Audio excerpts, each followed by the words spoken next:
Welcome once again to the Friday Beer Break, brought to you by Amsterdam Brewery, our new sponsor. And we got a special guest. Introduce yourself, special guest. Ian McCustra, head brewer at the brew house.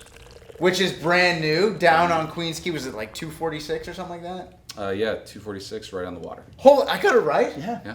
Did you have that written down? No, I didn't write it. Look at that. Impressive. Didn't write it down at all. Just remembered it. Amazing patio, great view. You got a wicked view of the island as well. But when I was there, you were still getting all the beer being freshly made there. Where are you guys right now in terms of that?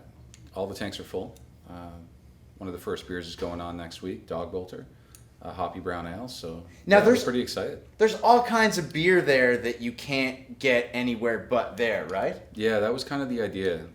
Like we have our local favorites made up at the other brewery, like Blonde or 416, but we really wanted to kind of focus on research and development and kind of like our Adventure Brew series, different types of styles, different types of beers, and kind of more out there flavors. And Now, I didn't even introduce Chris Schreier from the TorontoBeerBlog.com. Yes. He's Still here. kind of cool too. Yeah. Now, we went down to the brewer house like a while ago, and we talked about all the things that you'd want to see us do here on the show.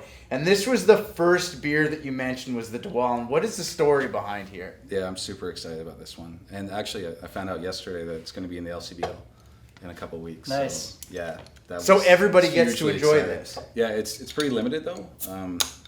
It's like a sour framboise, but barrel aged. So we actually aged it in barrels for 1.5 years with Brettanomyces, lacto, and pediococcus. PDO what? Now, what are these things? These things that you're so mentioning? like wild yeasts and different types of bacteria. Should I pour the whole bottle? Yeah, go crazy. It's not on leaves or anything? We got 3, no. All right.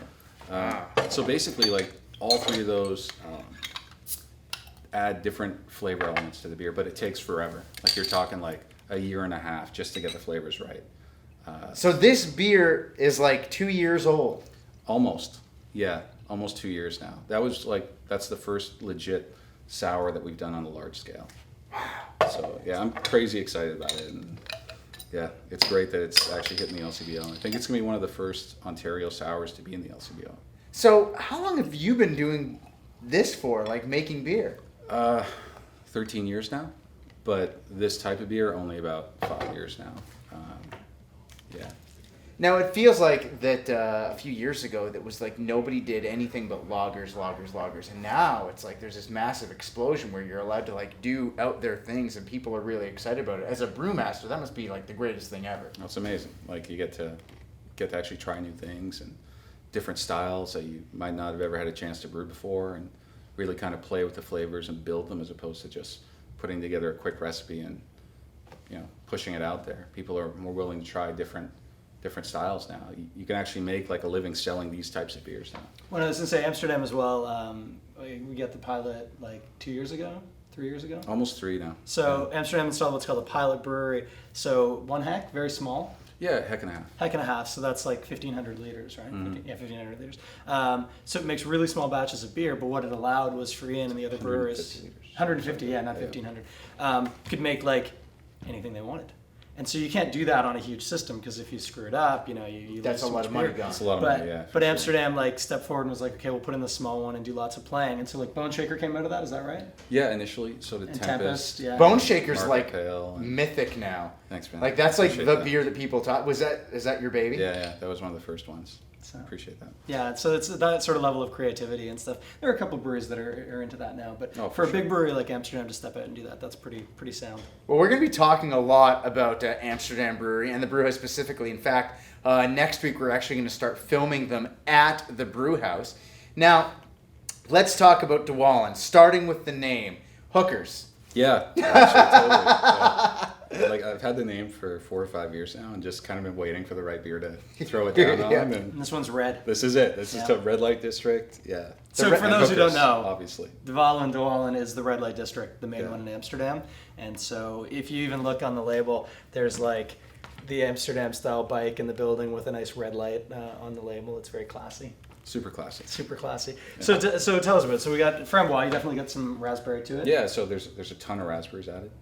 It's 50% wheat malt, and yeah, it's been barrel aged in Pinot Noir barrels from Flat Rock. That did have some existing bacteria in the wood, and then we added more bacteria and let it go. Is that a good face? That's a great face, man. You know, when I saw that it was a sour, like I expected it to be a lot flatter than what it is. Like this is really. We didn't do the cheers, by the way. Cheers. Oh yeah, cheers. This is like horribly managed, but Yeah. it's like where's the director? It's really sharp. That's amazing. Yeah. That tastes great. The cool thing with the sour elements with the bacteria is you do get a nice tartness that you really Yeah. can feel on your cheeks, but it's not overpowering. So you still do get the beer characteristics of the raspberries, and you get the wheat, and definitely the barrel. Like there's a real vinous note to it. Yeah. That's floating in there. I mean, this is amazing. Dude, Thanks, man. well played, sir.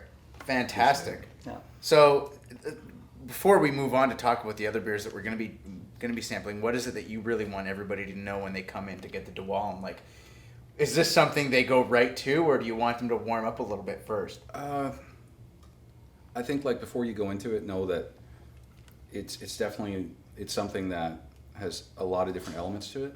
So don't just assume you're just gonna pound 3 of them. Like take your time with it, break it down, kind of search for those flavors.